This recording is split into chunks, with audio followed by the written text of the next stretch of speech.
in our region for ITT procurement for our city council, for one of the 4 city council.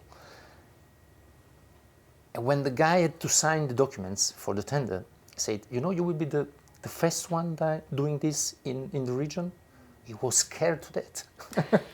He couldn't believe that, what that means, what that is going to happen to me after that. I mean, is it something that I can then decide not to continue or to fulfill?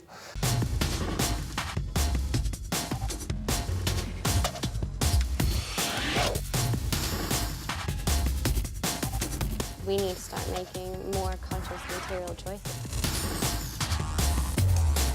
Set up an initiative called Make Fashion Circular. It's a tsunami of change.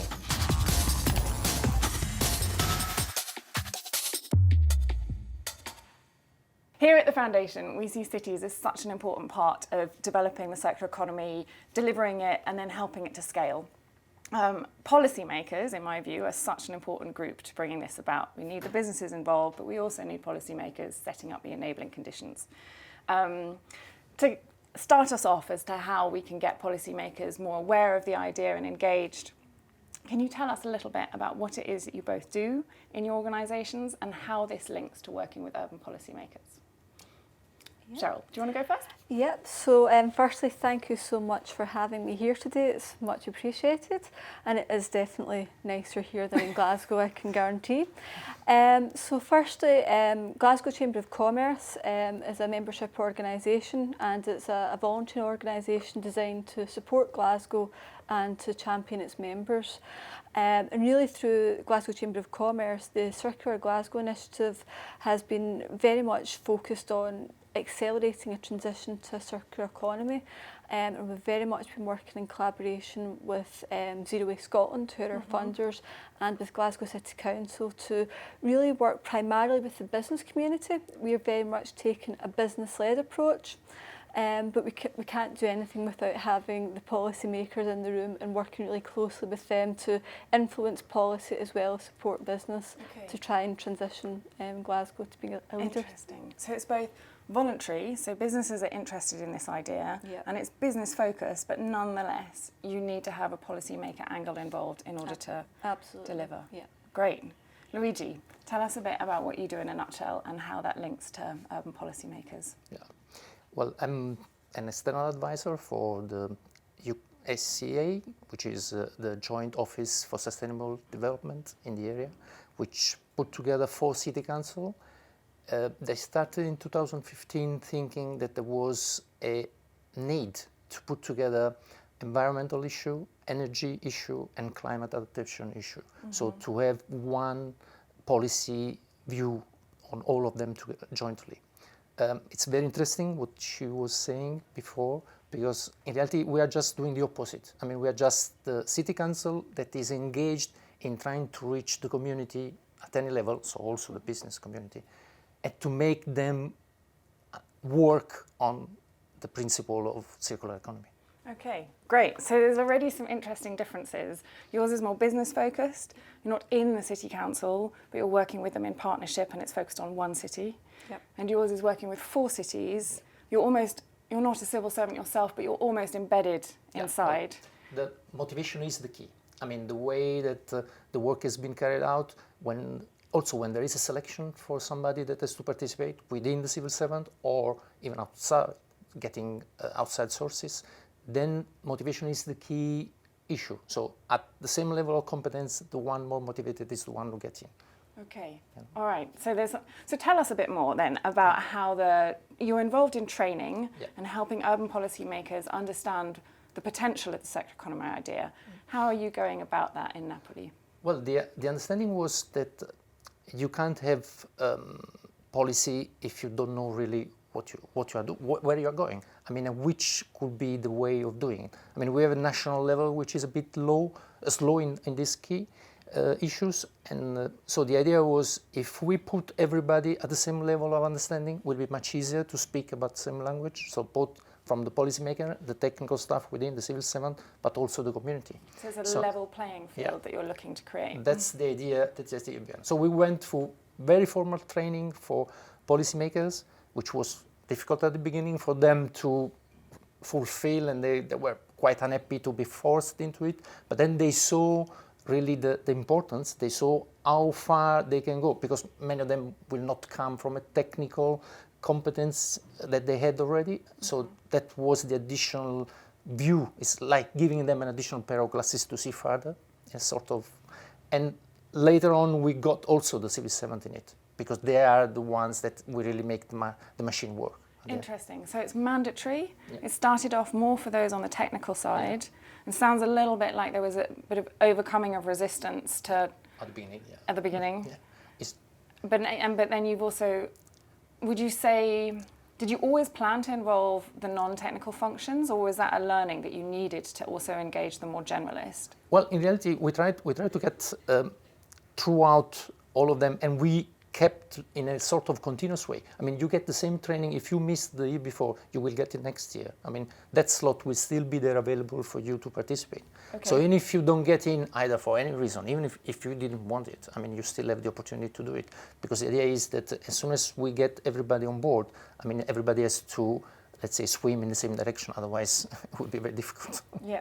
And tell me a bit about what the training actually involves. Is it sort of learning set content, or is it more ways of thinking and approaches? Like, what's the balance? Well, it's a mix, because you need to have content, because you need to have a ground level for everybody to discuss it, to be acquainted with. But then you give them the opportunity to develop their own idea, their own input coming from there. So you have additional section that starts maybe in a period of the year and then continue after some time, so that they can come back with their own view. Interesting. Okay. And when you said giving them a period of after you've done the content, and then when they're adapting it to their own area, what does that look like? Does that look like writing documents or setting up practical pilots? Well, practical pilots is the idea. I mean, we already, as planning office, we are trying to make already pilot project running alongside, but we do it just to make them aware that things can happen, things can be done. So if they come with idea, we can really put them in place and test it. Great. I'm going to come to you in a second, Cheryl, but one question's just come in from Mona from Poland, who said there are no zero-waste cities in Poland. How do you speak to people in power who don't understand the concept of circular economy? We were talking a little bit about this earlier. Yeah. How do you do it?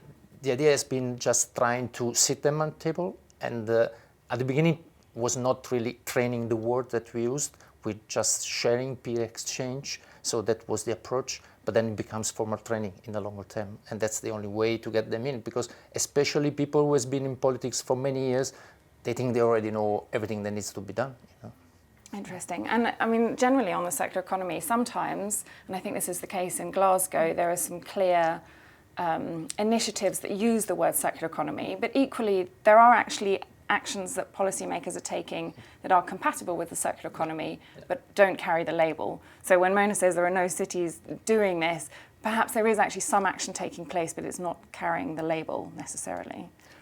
Interesting. Cheryl, when we were talking earlier, it sounds like a very different approach. It is. Tell us a bit about the way that you've gone about building up the business community and their understanding, and where is that linked to the urban policymaker? Yep. So our starting point was very much actually a bit of almost a result of a chance conversation. So the Chief Executive of Zero Waste Scotland was speaking with Guido from Circulareconomy, and speaking about how Zero Waste Scotland had been taking very much a sector approach in their activity to try and accelerate circular economy principles, and said you should be looking at cities. Cities are a real sort of hotbed for innovation activity. You know, you should really start to look at that. And given the sort of Chamber of Commerce in terms of our activity, there was a sort of natural fit for us to be able to try and explore that concept. So the difference was people have been looking at just one sector. Yeah, but they hadn't really thought about almost place, like where. I think the sort of the original or the kind of earlier focus from Zero Waste Scotland was more around sector activity, right. So driving innovation and circular principles within a specific sector. Whereas this was a different approach where you could look at it more from a city perspective, so you're bringing together the different sectors where there could be the unexpected collaborations where businesses could work more closely together, and we really from that point wanted to actually address, you know, well, how do you actually make a city circular? So back in 2015 we commissioned a piece of research to look at that essential question really. And that identified manufacturing, and from within that food and drink, as the sort of primary sector of real opportunity for Glasgow. What we've found, you know, as you're talking about policymakers, it's the same with businesses. How you talk to people is really important. How you get that message across of the circular economy is really important. If you make it too theoretical, too abstract, they don't get it, they don't buy in. So for us, actually having food and drink was a great way to say, well, everyone eats, everyone drinks, people will understand what we're talking about. And that resulted in a report that came out in 2016. So from that, we've very much been working to engage, interact and inspire businesses. And from that activity, we've been able to use that to work with the policymakers. So we have a really healthy, real collaboration and coalition of the willing with Glasgow City Council, with Zero Waste Scotland and with other key stakeholders in the city. And the activity with the businesses has really enabled us to then drive the policy aspects behind that and support and influence that as well. So the focus is business, but the policymaker gets involved because they're part of enabling, setting up the system in a way that we all work in. Absolutely. Like, have you found it difficult to engage policymakers, or have they been knocking at your door desperate to get involved in the action? Like, why are they coming? Why are they participating? And is it voluntary almost? Yeah, I mean, the policymakers, I mean, our relationship with Glasgow City Council, our local municipality is really positive. They're very active, they're very open and willing to look at the circular economy principles. They have embraced circular economy through Glasgow Economic Strategy, as well as looking to provide a route map, all of which is sort of, I suppose, been enabled in part through the work that we're doing with the business community, because they're getting those real insights into what some of the challenges are, what the opportunities are, what the business models are, and how that can really help the city accelerate. Okay. So it's a bit like, I mean, you were talking about pilots earlier from the policy side. This is like practical examples, businesses trying to put this into practice. And then you get that feedback loop of this is easy within the current legislation, or we'd love to do this, but actually we can't currently do it. Yeah. And that's an important feedback loop effectively for the policymaker. Yeah. Pace of change can be quite slow, and you need to convince an awful lot of people to come on board with you. How have you found keeping people's enthusiasm high, including when there were failures along the way? Have you had experience of that? Well, there was a case when we started introducing the GPP for IT. What's GPP? Is Green Public Procurement. So of course. Okay. So that what happens was that the region had not done much about it. We made the first tender in our region for ITT procurement for our city council, for one of the 4 city council. And when the guy had to sign the documents for the tender, he said, you know, you will be the first one doing this in the region. He was scared to death. He couldn't believe that. What that means, what that is going to happen to me after that. I mean, is it something that I can then decide not to continue or to fulfill? So is this what is in place? I mean, is that you need to get people to look at the objective that you want to reach, because otherwise the daily activity may be forcing them to say, okay, well, we have already so much pressure on us, because many civil servants spend 80% of their time, at least in Italy, doing just keeping the law in place, rather than doing activity that may be needed to ensure a better quality of life or improving, you know? Carving out that time to do something different is hard. So when you put something on the table, then there needs to be something very important. I mean, we start the strategy of having dinner before having a meeting.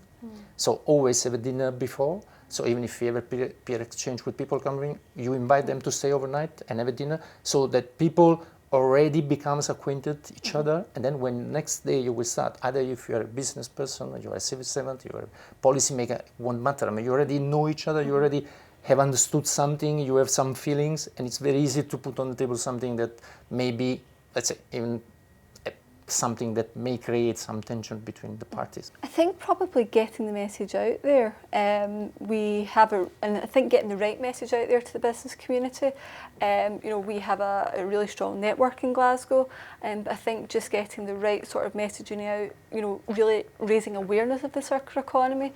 I mean, from when we started working on this initiative, the number of people who have heard about it, have understood it, know what it is, has really raised. And I think it was that sort of initial overcoming that barrier of this is just something that's nice to do, rather than this is something we really should be looking to try and implement into our business. And we need to start looking at these principles, because there's a business benefit as well as an environmental benefit. Right, so it's not just a nice extra, it's actually fundamental Yeah. and ties in exactly with what a business is trying to achieve Absolutely. in the first place. And I suppose in that second point, just before you go to Luigi, this is actually work that has now been replicated in other cities. So the work that we initiated with Zero Waste Scotland and the partnership there has now actually been rolled out across other cities and regions across Scotland. So it's a real programme of activity that's influencing some of the national policy as well as the city and the more local municipality policy. Such So an it's- important point, because obviously we are focusing on the cities, and it's